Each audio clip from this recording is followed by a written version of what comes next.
18년 만에 개혁입니다. 개정된 국민연금법이 국회에서 통과됐죠. 자, 내는 돈인 보험료율과 받는 돈인 소득대체율이 각각 인상되고 구조개혁을 위한 논의도 함께 시작됩니다. 이 시간 국민연금법 개정안 내용 함께 알아보겠습니다. 보건복지부 이기일 차관 나와 있습니다.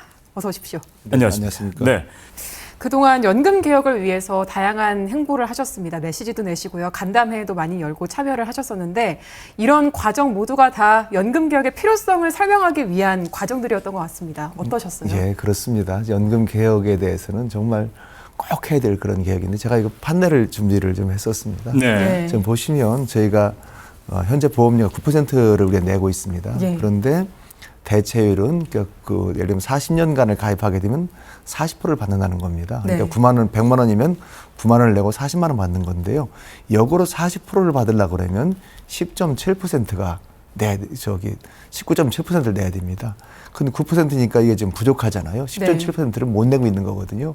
요번에 이제 저희가 이거를 가지고 13%까지 올린 것이죠. 그럼 그러다 보니까 지금 사실은 10.7%가 매일 885억 원. 이게 한 달이면 2조 7천억입니다. 네. 이제는 32조가 적자가 발생되고 이게 이제 결국은 2050년도에 기금이 모두 소진이 되는 거거든요. 지난해 저희가 그 연금을 많이 잘 이렇게 해가지고 지금도 1213조라는 그런 연금액이 있습니다. 예. 그런데도 지금처럼 있으면 안 되기 때문에 이번에 개혁을 하게 된 것이고요. 다행히도 이번에 개혁에서는 4%를 올리고 대소득세율 3% 올려가지고 상당히 좀 뭐랄까 이 완성된 개혁은 아니지만 절반의 개혁, 예. 미완의 개혁은 했다. 그렇게 말씀드릴 수가 있겠습니다. 네. 자, 결국 이제 18년 만에 이루어진 연금 개혁이고요.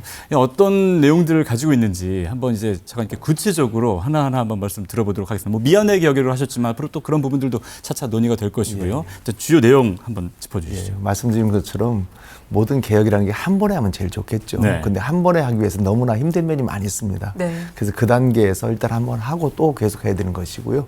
그래서 제가 이번 개혁 내용 말씀드리겠습니다. 예. 현재 보험료율은 9%입니다. 네. 이것을 지금 저희가 13%로 올리겠다는 것이고요. 매년 0.5%씩 8년까지 올립니다. 그러면 네. 이게 4%가 되는 거잖아요. 예. 그 또 하나는 소득대체율은 지금 원래는 40%인데 금년도에 41.5%입니다. 이것을 43%까지 올리겠다는 얘기가 되겠고요. 예. 지급보장을 청년들이 가장 원하는 겁니다. 왜냐하면 2050년도에 기금이 소진된다고 그러니까 불안하잖아요. 그렇기 그렇죠. 때문에 국가에서 지급을 보장한다. 이런 내용을 이번에 못 받게 된 것이고요. 또 하나는 군 복무 크레딧이 있습니다. 군대를 보통 갔다 오잖아요. 보통 지금까지는 최대 6개월 줬는데 앞으로는 최대 12개월까지 해줘야 되는 네. 겁니다. 그러니까 저희 같은 경우가 우리 있을 때는 사실 군대가 30개월 했었거든요. 네. 근데 요즘은 육군은 18개월, 또 뭐 공군은 21개월까지 있잖아요. 그런데 최대 12개월 하시다는 얘기고요. 또 하나가 출산 크레딧입니다. 지금은 첫째는 없습니다. 네. 둘째 12, 셋째 18 이상이 됐고 맥시멈이 50개월이 있는데 첫째 아이도 12개월 해주겠다는 것입니다. 그리고 상한선을 폐지를 했습니다. 네. 그리고 마지막으로는 우리 저소득 지역가입자에 대해서 보험료를 확대를 합니다. 지금은 납부를 재개한 사람만 50%를 12개월 동안 주고 있는데 예. 그렇지만 이번에 하게 되면 많은 돈이 오를 수가 혹시 있잖아요. 네. 그렇기 때문에 12개월 동안 저소득 가입자에게서는 절반 정도를 해주겠다. 그렇게 되어 있습니다. 이렇게 하게 되면 아마도 저희가 지금 2056년도에 있는 기금 소진 시기가 2071년까지 15년 정도 늘어날 수가 있습니다. 예. 예, 그렇습니다. 이번 연금 개혁이 국민연금 기금의 재정의 안정성을 좀 확보하기 위해서 이루어졌는데 이번 개혁으로서 그 재정의 안정성 좀 얼만큼 확보가 될 수 있을까요? 예, 보통 저희가 보험료를 1% 올리게 되면 대체율을 2%가 올라가는 효과가 있습니다. 네. 예. 그러니까 사실 9% 40일 같은 경우가 43이 되게 되면 사실 13에서는 48이 똑같은 숫자거든요. 예. 3%는 사실은 소득대체율 올라가신 것이고 5% 정도는 5 같은 경우는 사실은 우리가 그걸 한 거잖아요. 재정 안정이 되는 거거든요. 그렇기 때문에 현재 있는 지금 2056년도가 2071년까지 15년이 늘어나게 돼 있습니다. 네. 이것은 현재 같은 경우는 보험료 우리 기금 수익률을 4.5%를 보고 있거든요. 근데 예. 저희가 지난해 발표했던 것은 5.5%를 더 수익을 올리겠다. 이번 국민연금법 개정안의 핵심 내용을 말하자면 더 내고 더 받는 게 골자다 이렇게 좀 볼 수가 있는데 이제 가입자가 매달 내는 보험료가 27년 만에 좀 오르게 됐습니다. 내년부터는 그럼 구체적으로 얼마 정도 내게 되는 건가요? 예, 내년부터는 여러 가지가 이제 있습니다. 저희가 보면은 9%를 내게 돼 있는데요. 해마다 이제 8년 동안에 0.5씩 올려가지고 예. 13%가 되게 돼 있는 거거든요. 예. 그런데 지금 평균적으로 보면은 지금 309만 원이 평균입니다. 근데 거기다 9만 원을 9%를 곱하게 되면 27만 8천 원을 지금 내고 있습니다. 그런데 이것이 결국은 매달 내년 같은 경우죠. 9.5%가 되면 29만 3천 원을 내게 돼 있거든요. 네. 15,000원 정도가 오르게 돼 있습니다. 예. 보험료가 9%에서 9.5% 된다. 예. 0.5%가 오르게 돼 있는 거죠. 월 보험료가 27만 8천 원에서 29만 3천 원 정도로 해서 15,000원이 오르게 돼 있잖아요.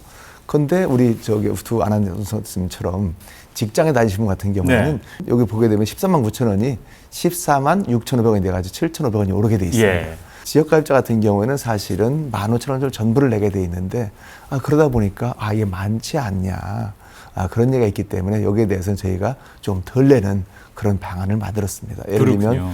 일정 소득 미만인 경우에는 거기에서 50% 정도를 저희가 12개월 동안 내드릴 그럴 계획으로 있다는 말씀드리겠습니다. 네. 자, 이렇게 지역 가입자와 사업장 가입자에 따라서 추가로 내는 그런 부분들이 달라졌다는 말씀 드렸고, 그렇다면 이제 국민 입장에서는 전체적으로 봤을 때 내가 이제 국민연금을 그동안 쭉 내고 한 40년 정도 다녔다. 이렇게 했을 때 얼마를 받을 수 있는지에 대한 또 궁금증이 생기시거든요. 전체적으로 얼마를 내고 얼마를 받게 되는 거죠? 예, 이번에도 제가 CG를 준비를 했거든요. 예. CG 보면서 말씀을 드리겠습니다. 예. 보험료는 내는 돈도 좀 어느 정도 있지만 사실은 받는 금액도 많아지게 돼 있습니다. 네. CG를 보십시오. 예. 현행 같은 경우에는 보통 이제 우리가 보게 되면 그 1억 3,349만 원 정도를 냅니다. 현재죠. 그렇습니다. 예. 이것이 보통 309만 원 소득 있는 분들인데요. 개혁을 하게 되면 1억 8,762만 원을 내가지고 5,413만 원을 더 내게 됩니다. 네. 그 총 연금액 같은 경우에는 지금은 1억 3천을 내고 있지만 2억 9천을 해가지고 1억 6천을 더 받으세요. 그런데 개혁을 하게 되면 똑같은 것도 3억 1,489만 원을 냈기 때문에 2,170만 원 정도가 늘어나게 됩니다. 그리고 첫 해 연금액이 가장 중요하거든요. 지금은 123만 원 정도를 받게 돼 있는데 132만 원을 받아가지고 9만 2천 원이 매달 늘어나게 된다는 것입니다. 네. 상당히 큰 효과가 있는 것이죠. 그런데 많은 분들이 그렇게 생각할 수가 있겠죠. 왜 보험료는 5,400만 원 늘어나고 있는데 받는 돈은 우리가 2,168만 밖에 안 늘어나냐. 네. 지금 그것은 마찬가지로 아까 지금 있는 것처럼 지금 설계 자체가 사실은 19.7%를 내야 되는데 네. 반을 못 내고 있는 거거든요. 지금 9%밖에 내고 있기 때문에 10.7은 부족하잖아요. 예. 거기에 더 내는 것이 사실은 맞습니다. 예. 그렇기 때문에 보험료를 더 내는 것이고 받는 것은 약간 좀 덜 받는 것이 되겠습니다. 그렇군요. 예, 예. 이제 사회에 기여를 한 출산 가구 또 군인들에게 그런 혜택이 확대가 되는 건데 어떤 내용인지 좀 설명해 주시죠. 예, 크레딧이라는 것은 사회적으로 매우 가치 있는 행동을 했을 경우에는 우리가 돈을 안 내고서라도 이렇게 예. 가입을 인정해주는 좋은 제도입니다. 네. 이 외국에도 있는 다양한 제도가 되겠고요. 첫 번째는 출산 크레딧 같은 경우에는 출산을 하게 되면 지금은 둘째 아부터 12개월, 셋째 18개월 하고 맥시멈은 50개월 있었습니다. 그런데 앞으로는 저희가 첫 번째 아이도 18개월, 12개월 해주게 되어 있고요. 예. 그리고 마지막에 맥시멈 있는 그 천장 50개를 없앴습니다. 없어지는 거죠. 예. 그러다 보니까 이거 상당히 효과가 있어가지고 1.075%의 효과가 있습니다. 네. 좋은 효과가 있게 되는 것이죠. 그리고 두 번째로 군대 같은 경우도 효과가 있는 것이거든요. 군대 같은 경우도 지금은 6개월만 해주게 돼 있는데 예. 이걸 앞으로는 최대 12개월까지 하도록 되어 있습니다. 이 정도 같은 경우도 큰 효과가 있는 것인데요. 만약에 우리 출산했을 때 하게 되면 얼마큼 평생을 오르냐 봤더니 약 787만 원 정도가 오르게 돼 있습니다. 네. 이걸 같은 경우에는 첫 해 연금액 같은 경우도 여기 나와 있네요. 3만 3천 원 정도가 오르게 돼 있는 겁니다. 네. 3만 매우 큰 금액이죠. 혹시라도 군복무 크레딧이 있습니다. 이거 12개월을 추가하게 되면 지금은 590만 원을 더 받게 되는 것이잖아요. 네. 그런데 앞으로 이게 하게 되면 첫 해 연금액 자체가 2만 5천 원 정도가 매달 더 받게 되는 것입니다. 네. 그래서 상당히 이거 제도 같은 경우가 출산하는 분도 청년이고 군대 갔다 오신 분도 청년이거든요. 그렇기 예. 때문에 청년에도 그만큼 큰 효과가 있다. 그렇게 말씀드릴 수가 있겠습니다. 네. 자, 조금 전에 지역 가입자와 사업장 가입자가 얼마만큼 더 내는지에 대해서 잠깐 말씀해 주셨는데 지역 가입자 같은 경우가 15,000원이기 때문에 그 부분에 대해서 정부가 지원하는 부분이 있다라고 말씀해 주셨거든요. 네, 자, 그렇습니다. 그 부분이 어떤 건지 좀 궁금합니다. 예, 직장인 같은 경우는 사실 15,000원 오른다 하더라도 예. 반을 내주고 있잖아요. 네. 네. 근데 지역 같은 경우에는 그 15,000원을 본인이 다 내야 되는 거거든요. 네. 그렇기 때문에 저희가 제도를 만들게 됐는데요.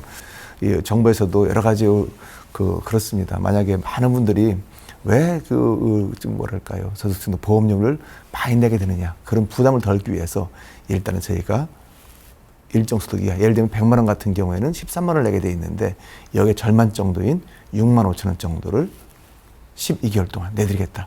그런 제도를 이번에 새로 만들게 됐습니다. 네. 그러니까 네. 연금보험이 이제 개혁이 되면서 내는 금액이 많아지긴 했지만 뭐 필요한 부분들, 뭐 저소득층이라든가 또 군 크레딧 그렇습니다. 여러 가지 예, 예. 크레딧으로 그런 부분들을 충분히 또 받을 수가 있기 때문에 이런 부분들은 좀 도움이 될 것 같아요. 그렇습니다. 예. 저도 많은 분들이 이번 개혁이 청년을 위한 개혁이냐라는 질문이 많이 있는데요. 저는 대려 이 개혁이 청년을 위한 개혁이라고 봅니다. 예. 네. 왜냐하면 지금 같은 경우가 2050년에 소진이잖아요. 네. 그렇게 되면 2057년도에는 약 27% 정도의 돈을 내야 됩니다. 자기 소득에 있어가지고요. 거기엔 따로 여러 가지 뭐 건강보험료 합하게 되면 많은 돈을 내야 되거든요. 근데 사실 지금 같은 경우가 우리가 13% 올려가지고 좀 보험료를 올린 거잖아요. 달리 말하면 지금 베이비 부모들이 많이 있습니다. 64년부터 72년까지 있는데 이분들이 가장 많은 우리나라의 많은 분들이거든요. 네. 이분들이 있을 때 이분들이 돈을 내고 나가야 됩니다. 네. 그런데 돈을 내지 못하게 되면 그 돈은 누가 내느냐? 자연스럽게 우리 젊은 분들이 내야 됩니다. 그리고 또 하나가 이번에 하면서 여러 가지 제도를 많이 저희가 검토를 했지만 사실은 군 크레딧이라든지 출산 크레딧 또 저소득 지역가입자 같은 경우에 그 보험료 지원 같은 경우도 상당히 청년들이 혜택을 보는 것이거든요. 그리고 또 특히 많은 분들이 오해하시는 혹시라도 이게 지금 소득 대체율이 43% 오르게 되면 기존에 받던 분들도 다 오르는 거 아니냐 그렇게 말씀 그건 절대 아닙니다. 기존에 받던 분들 같은 경우는 그대로 받게 돼 있습니다. 그리고 기존에 금년까지 있던 소득 대체율은 그대로 적용이 됩니다. 금년에 있는 거 적용이 되고 내년 적용이 되고 그런데 내년부터 있는 것은 43%가 되는 것이거든요. 35년을 이미 가입했다고 하면 이것은 기존 해당 연도에 있는 대체율이 그대로 하나씩 기둥으로 적용이 되는 것이고 네. 나머지 5년 동안만 고속 적용이 되는 것입니다. 예. 그렇기 때문에 청년에게 되려 도움이 되는 계획이 됐다. 그렇게 말씀드릴 수가 있겠습니다. 예. 네. 이번 국민연금법 개정으로 연금 개혁의 첫 발을 뗐다고 볼 수 있을 것 같습니다. 앞으로 남은 과제들이 좀 있을 텐데요. 어떻게 추진해 나갈 계획이십니까? 예, 저는 이번 개혁이 정말 중요한 개혁이라고 생각하고 있습니다. 우리 이번 개혁은 사실은 완성된 개혁은 아닙니다. 절반의 개혁이거든요. 그리고 네. 미완의 개혁이죠. 그렇지만 우리가 15년이 늘어난 만큼 구조 개혁을 할 수 있는 그런 기간을 버는 겁니다. 네. 네. 예를 들면 우리가 많이 논의됐던 자동조정안치가 있잖아요. 예를 들면 계속 지금 규정을 이뤄놨는데 예를 들면 여러 가지 지금 아이들이 준다라든지 또 우리가 너무 오래 산다라든지 그렇게 되면 자동적으로 재정에는 영향이 있는 거거든요. 그걸 도입하는 자동조정 장치라든지 또한 우리 예를 들면 퇴직연금이 거의 그냥 받아 타가세요. 네. 10%만 연금으로 받게 되는 거거든요. 그런 거를 퇴직으로 연금화하는 방안, 또 개인연금, 또 기초연금하고 국민연금에 서로 통합하는 그런 방안, 그런 걸 해야 되고요. 여기 잠깐 보십시오. 네. 여기 네. 보시게 되면 프랑스 같은 경우에는 6차례 연금 개혁을 했습니다. 만약에 연금 개혁을 안 했으면은 이미 2030년에 기금이 완전히 네. 이게 문제가 많은 겁니다. 네. 그리고 정말 700억 정도의 억유로에 정말 적자가 발생되는 거거든요. 그런데 이분들이 점차 개혁을 7번을 해가지고 지금은 상당히 좋아졌습니다. 네. 그러니까 여기 보시게 되면 제가 지금 프랑스 갔더니 지난해 같은 경우에는 흑자가 발생했다는 거예요. 예. 네. 그러니까 이 개혁이라는 것은 한 번 하는 개혁이 아니고 계속 개혁을 해나가야 되는 겁니다. 그래서 이번에 개혁에 만족하지 말고 정말로 이번에 개혁은 미완의 개혁, 절반의 개혁이지만 앞으로의 이 15년 번 기간을 가지고 더 큰 개혁, 더 좋은 개혁을 할 필요가 있습니다. 우리 KTV에서도 우리 함께 해주기를 정말 부탁을 드리겠습니다. 예. 네. 지금까지 이길 보건복지부 차관과 함께 이야기 나눴습니다. 자, 오늘 말씀 고맙습니다. 예, 감사합니다.